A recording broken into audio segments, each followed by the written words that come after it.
Yaman menyerang kapal Amerika, sebuah kabar yang menjadi angin segar bagi kaum muslimin. Ternyata serangan itu bukan resmi berasal dari Yaman, tetapi dari kelompok militer Houthi. Siapa itu Houthi? Mengapa mereka melakukan itu?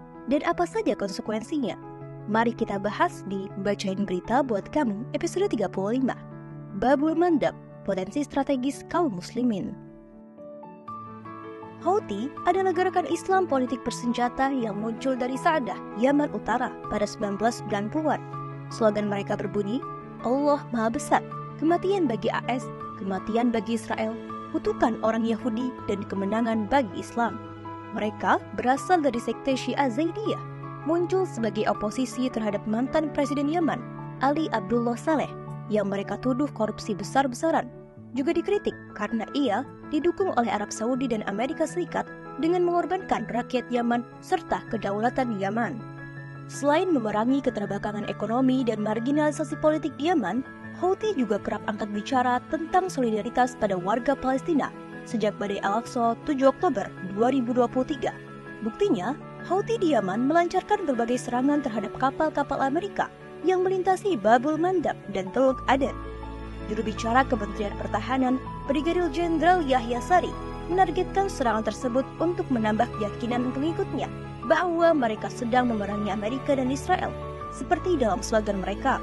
Padahal, serangan itu juga menjadi salah satu siasat untuk memburamkan fakta bahwa mereka ingin mendapat kekuasaan dan menghilangkan kekuasaan Inggris yang direpresentasikan oleh partai musuh Houthi.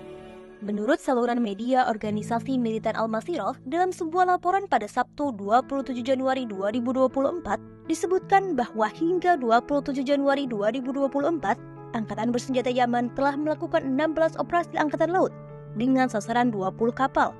3 diantaranya adalah kapal milik entitas Israel, 6 kapal Amerika termasuk 1 kapal perang, dan 1 kapal minyak Inggris. Babul Mandab adalah selat yang memisahkan benua Asia, Yaman, dengan Afrika, Djibouti, dan menghubungkan Laut Merah dengan Samudra Hindia, Teluk Aden. Selat ini sangat berpengaruh bagi perdagangan internasional karena merupakan jalur pelayaran strategis terbesar ketiga dunia untuk pengiriman minyak, membawa 6 juta barel setiap hari, terutama ke Eropa. Namun, dengan serangan dari Houthi, Amerika terpaksa mengalihkan kapalnya melalui Samudra Hindia dan Pasifik yang jalurnya lebih jauh, sehingga harga minyak akan melonjak. Dalam laporan CNBC International, ada potensi harga naik hingga 250.000 per barel US dollar. Entitas Yahudi menawarkan untuk melalui jalur darat dari negara yang sudah normalisasi dengan mereka, seperti UEA dari Yordania, melewati Najd dan Hijaz. Namun, tetap tidak bisa mengimbangi jalur Laut Merah karena kurangnya muatan dan tingginya biaya. Jika dengan serangan di Babul Mandab, ekonomi Amerika dan Eropa sudah menurun drastis, lalu bagaimana jika hal tersebut juga dilakukan di tempat strategis milik kaum muslimin lainnya, seperti Terusan Suez, Selat Malaka, Laut Hitam, Laut Tengah, dan Selat Gibraltar? Terlepas dengan niat asli Houthi untuk memperoleh dukungan masyarakat Yaman dan tidak mungkin melakukan hal yang lebih dari itu untuk menolong warga Palestina karena sebenarnya mereka memiliki afiliasi ke Iran dan Amerika Serikat.